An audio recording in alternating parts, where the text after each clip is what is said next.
IonQ surged 8% in deep market fear. Wall Street calls it hype.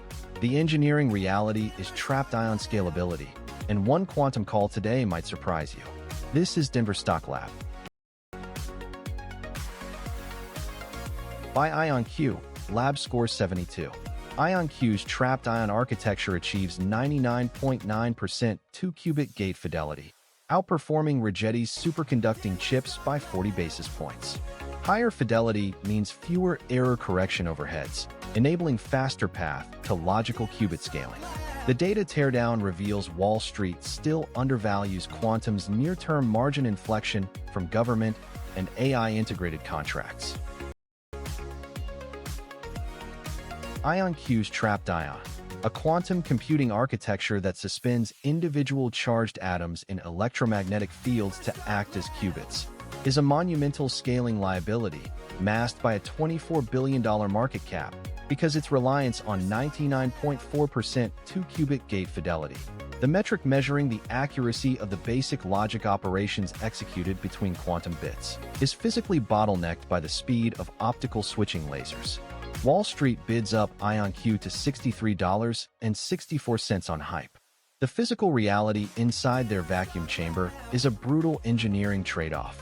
To run quantum algorithms, IonQ traps ytterbium-171 ions on a microfabricated silicon-based chip. The core technical advantage is long coherence times. The qubits remain in a quantum state for minutes, not microseconds. But the physical constraint is gate speed. Trapped ion gates are driven by lasers operating in the megahertz range. This makes them thousands of times slower than superconducting qubits. Quantum bits made from microchip circuits cooled to near absolute zero to conduct electricity with zero resistance. Compare this directly to Rigetti's superconducting approach. Rigetti's IonQ-99 system utilizes Josephson junctions, microscopic superconducting tunnels that act as nonlinear inductors on silicon dies. Rigetti achieves gate speeds in the nanosecond range. However, their 2-qubit gate fidelity sits lower, near 98%. This architecture requires massive dilution refrigerators for cryogenic cooling, the process of chilling hardware to temperatures below -150 degrees Celsius to preserve quantum states. Meanwhile, D-Wave's quantum annealing, a specialized quantum process designed to solve optimization problems by finding the lowest energy state across a network of qubits, avoids gate model scaling issues entirely. But it cannot run general-purpose algorithms. Finally, Quantum Computing Incorporated uses photonic quantum computing, an architecture that uses light particles, or photons, traveling through optical waveguides to process quantum information, which runs at room temperature but suffers from photon loss. IonQ has the lead in gate fidelity, but scaling past 35 algorithmic qubits, a metric representing the number of usable, low-error physical qubits available for running practical quantum algorithms, requires physically linking multiple traps. This multi-trap scaling is where IonQ's hardware architecture hits a physical wall. To scale beyond 35 algorithmic qubits, IonQ must implement photonic interconnects, optical links that use light to transmit quantum states between separate physical processor chips. The engineering reality of this process is a nightmare of optical coupling efficiency. If you lose more than a fraction of a percent of photons during transmission, the quantum entanglement between the chips collapses instantly. While Rigetti can scale by lithographically patterning more Josephson junctions on a single silicon die, IonQ must align submicron laser beams to individual atoms across separate vacuum chambers. This is not a software patch. It is a fundamental hardware constraint governed by classical optics and thermodynamics. This physical bottleneck exposes the gap between IonQ's $24 billion valuation and its real-world manufacturing footprint. IonQ does not own a multi-billion-dollar semiconductor fab. They rely on third-party foundries to manufacture their MEMS, microelectromechanical systems, which are microscopic mechanical and electronic components integrated on a single silicon chip, which are then hand-assembled with discrete optical components in specialized laboratories. This makes their supply chain fragile. They are highly dependent on specialized laser modulators and ultra-high vacuum equipment. Today's 8.07% stock surge to $63.64 is driven by macro momentum. It is not driven by a sudden breakthrough in optical coupling yields. The market is treating all quantum architectures as equal beneficiaries of a rising tide. But the silicon reality is that trapped ion systems face a steep physical scaling curve. Superconducting and photonic systems can bypass this with standard semiconductor manufacturing techniques. We view IonQ's current hardware architecture as a high-risk engineering bet. It is priced for absolute perfection while still fighting the basic laws of classical optics. Quarterly financials showing modest revenue momentum for IonQ. The dominant macro force shaping the quantum computing sector is the hawkish monetary regime under newly sworn-in Fed Chair Kevin Warsh, acting as a massive valuation headwind that will violently penalize IonQ's extreme beta, a metric measuring a stock's volatility relative to the S&P 500 of 3.05 despite its current 754.7% revenue growth. The macro environment is not a static backdrop. It is a violent wave of capital allocation. For quantum computing, this wave is a dual force, a crushing monetary undertow colliding with a surging geopolitical crest. While Wall Street celebrates IonQ's recent daily surge to $63.64, the underlying macroeconomic tide is shifting from cheap liquidity to a high-tariff, high-cost capital regime. The Federal Reserve interest rate stands at 3.64%, but with Kevin Warsh sworn in as Fed chair against a backdrop of rising inflation threats, rate cuts look increasingly unlikely. The 10-year Treasury yield is sitting at 4.57%, and the yield spread, the difference between long-term and short-term interest rates, is normalizing at plus 0.49%. This normalization of the yield curve means the market is pricing in persistent, long-term capital costs. For early revenue quantum companies like RGTI, QBTS, and QBT, this environment is a structural vice. High interest rates act as gravitational pull on long-duration assets. When cash flows are pushed out a decade, every basis point increase in the discount rate slashes current valuations. Kalshire prediction markets price recession risk at a low 5.6%, but they place the probability of the Fed staying on hold over the next 3 meetings at just 2%, signaling that the market is bracing for a highly volatile rate path. The Consumer Price Index, a metric measuring the average change over time in prices paid by consumers for consumer goods, is currently at a low 0.6% year-over-year, while unemployment is at 4.3%. However, the looming threat of tariffs is stoking forward-looking inflation expectations, keeping long-term yields elevated. This monetary friction is compounded by policy shifts. The implementation of aggressive Trump tariffs is stoking global trade uncertainty, directly impacting the supply of specialized electronic components. Tariffs on imported precision optics and semiconductor manufacturing equipment act as a direct tax on quantum research and development budgets. While government spending via defense budgets remains a lifeline, inflationary pressures are squeezing the purchasing power of these federal grants, forcing companies to burn through cash faster just to maintain their engineering roadmaps. The geopolitical landscape is a double-edged sword of existential risk and forced capital allocation.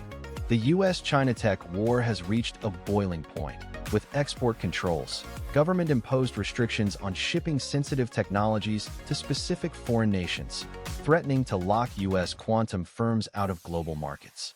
IonQ, RGTI, QBTS, and QBT are locked in a race where the winner takes all, but their physical supply chains remain highly fragmented.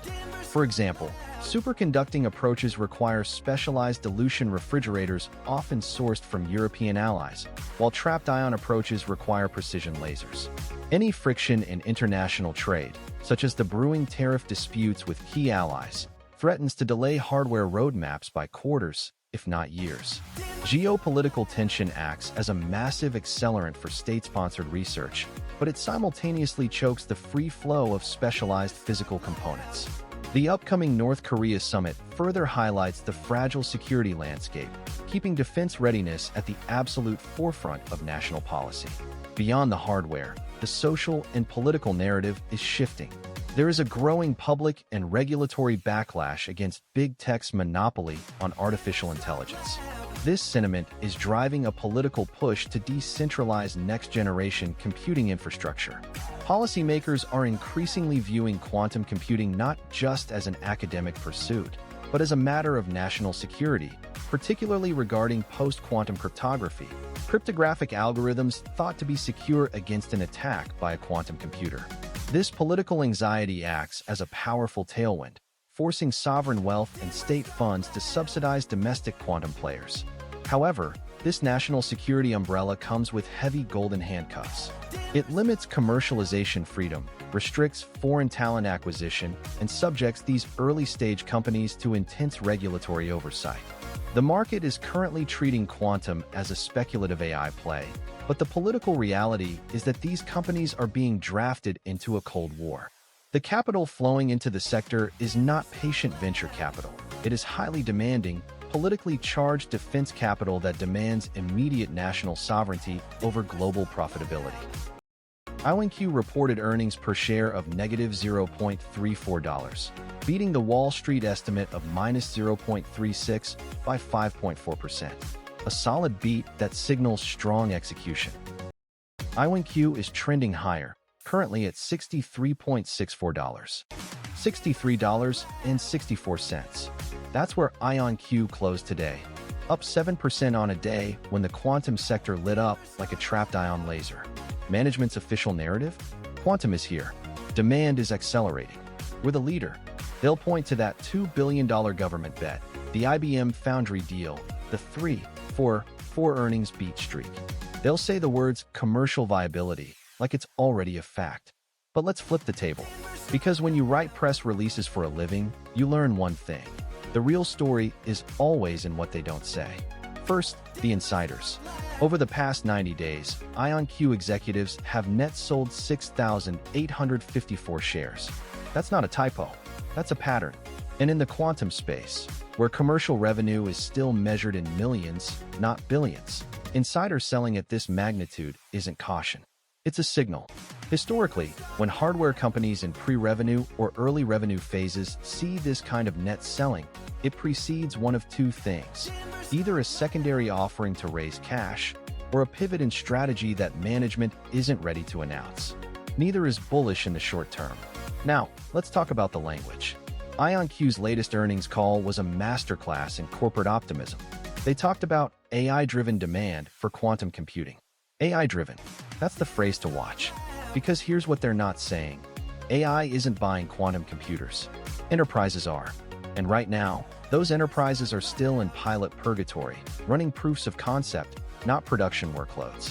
When a company starts framing its growth in terms of adjacent demand, like AI, instead of its core product, it's often a tell. They're papering over the fact that the core market isn't scaling fast enough. That's not growth. That's narrative engineering. And then there's the R&D spend. $306 million last year, 235% of revenue. That's not a typo either. That's a burn rate. And it's growing at 123% year over year. Now, in a capital-intensive hardware business, R&D isn't just necessary, it's survival. But when R&D is more than double revenue, and revenue is still in the low hundreds of millions, you're not running a business. You're running a science experiment with a stock ticker. And experiments don't scale. They either work or they don't. IonQ is betting the house that there's will. But the market? The market is starting to ask, how long do we wait?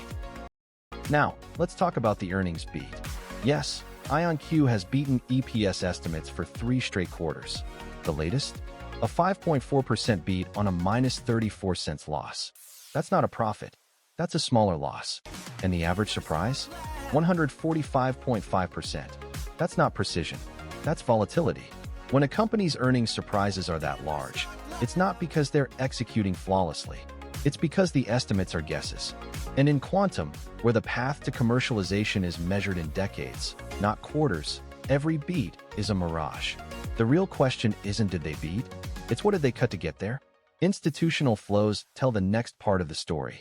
55.8% of IonQ is held by institutions, 853 funds, with the top 5 increasing their positions.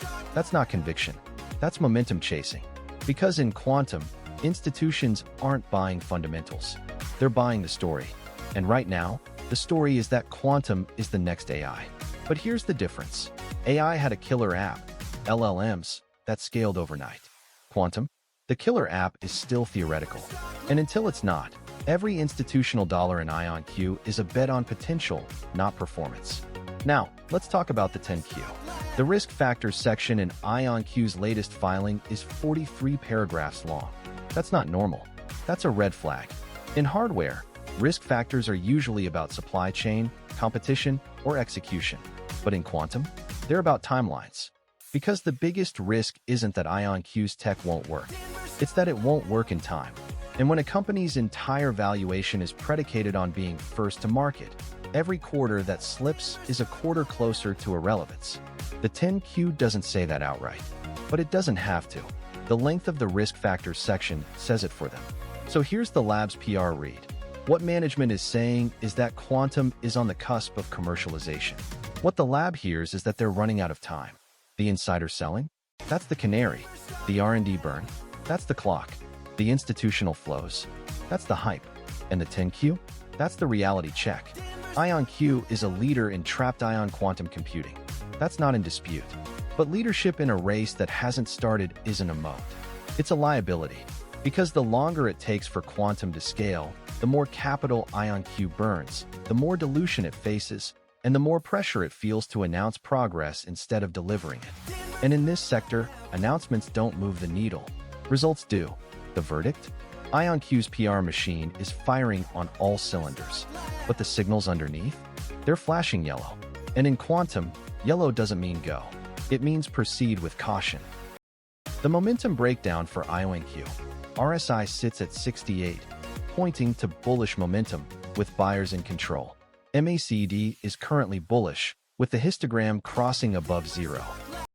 IonQ's technical moat lies in its trapped ion approach, which delivers superior gate fidelity and stability compared to Rigetti's superconducting design. While superconducting processors suffer from high error rates due to thermal fluctuations, IonQ's atomic qubits remain stable for longer periods. This physical advantage, combined with a bullish MACD crossover, has propelled the stock to $63.64, marking a YTD gain of 36.1% and a market capitalization of $23.8 billion. The technical setup is highly active, with the RSI sitting at 68.3, showing that the stock is rapidly approaching overbought territory. This momentum is supported by volume that is 12.4% above the 20-day average, indicating steady market participation. But here's what breaks the bull thesis. IonQ's physical hardware scaling is running straight into a wall of financial and supply chain friction. The company trades at a trailing PE of 163.2x and a forward PE of -61.1x, highlighting that it remains deeply unprofitable. Furthermore, current U.S. tariff policies on superconducting materials are actively inflating import costs and delaying critical component deliveries. This macro headwind, paired with high interest rates, directly threatens IonQ's ability to fund its capital-intensive research and development. This financial stress is amplified when compared to competitors like QBTS, which utilizes an annealing architecture that has a lower cost profile but lacks general-purpose capability. At $63.64, IonQ is positioned in the middle of its 52-week range of $25.89 to $84.64, representing a massive 64% surge from its annual low, which leaves very little margin for execution errors. How does IonQ scale its physical vacuum chambers and laser alignment systems to thousands of logical qubits when the current hardware requires sub-nanometer precision? And when will this translate to actual commercial revenue? The engineering reality is that while IonQ's PR emphasizes long-term growth, the underlying physical architecture is incredibly difficult to mass produce. Wall Street celebrates the options flow with a bullish P/C ratio of 0.66 and heavy call volume at the $70 strike, but they ignore the massive ATM4 of 98%, which signals extreme near-term risk. Additionally, the MA20 of $50.69 indicates that the stock has stretched far beyond its short-term mean, increasing the risk of a sharp technical correction. The lab's final verdict is clear. We rank IonQ as the leader in technical execution, assigning it an AI score of 72 out of 100, but we advise against buying at the current resistance level of $63.64. Instead, wait for a pullback toward the key support level of $42.11, which sits near the MA50 of $40.96 and the MA200 of $39.78. For the rest of the sector, Rigetti is a high-risk gamble facing severe error rate bottlenecks. QBTS is a niche optimizer with limited general-purpose utility, and Cub's photonic approach remains too early in development to threaten IonQ's near-term dominance.